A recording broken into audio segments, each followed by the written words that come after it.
les aliments à consommer au quotidien pour éviter le cancer ou alors réduire les risques ou alors prendre simplement pour accompagner le traitement. Bonjour mes sportifs, je suis Sidonie Big, je suis nutritionniste diététicienne et coach de sport. À travers mes vidéos, t'aider à mieux prendre soin de ta santé. Et si tu es déjà malade, fais des choix alimentaires sages pour pouvoir accompagner ton traitement. Au premier point se trouvent les caroténoïdes.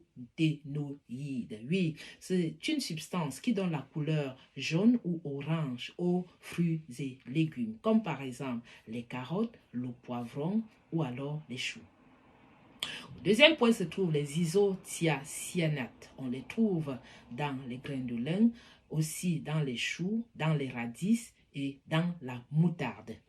Au troisième point, nous avons les composés phénoliques. On les trouve dans le thé vert, dans du soja, dans les légumes crucifères, c'est-à-dire les légumes à larges feuilles, comme par exemple, et aussi les graines de lin. Nous avons les flavonoïdes. On les trouve dans les fruits et légumes.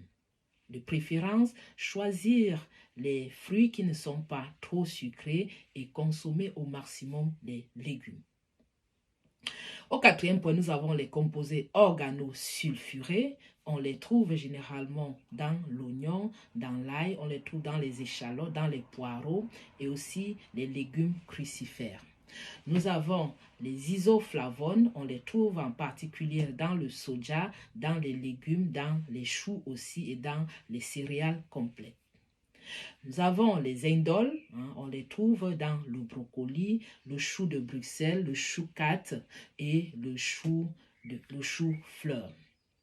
En plus de cela, il faut introduire les protéines au quotidien, comme par exemple tous les repas, c'est-à-dire déjeuner, petit déjeuner, déjeuner et le dîner. Ça peut être de l'œuf bouilli, ça peut être de la viande bien cuite avec peu d'huile ou pas d'huile au four. Ça peut être du poisson aussi grillé ou alors fait au four. À cela va s'ajouter l'eau. Oui, l'hydratation est la clé. Qu'on soit en santé ou malade, le corps est fait à plus de 70% d'eau. C'est pour cette raison qu'il faut boire. Un être normal en bonne santé doit consommer au moins 2,5 à 3 litres d'eau par jour.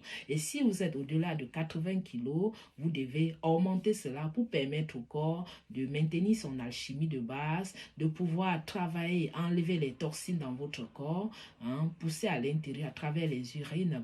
L'eau permet aussi de maintenir la tension artérielle à son niveau normal. L'eau va permettre à l'électrolyte intérieur d'être maintenu au degré normal. La prévention de la constipation passe notamment par la consommation normale de l'eau, puisque la constipation aujourd'hui fait partie des maladies qui tuent. Bien sûr, on n'en parle pas, mais la constipation est un problème réel. Pour éviter cela, mon sportif, il faut boire et boire de l'eau. Alors, tu l'as compris, fais un tour à NutriSfit, Facebook, YouTube.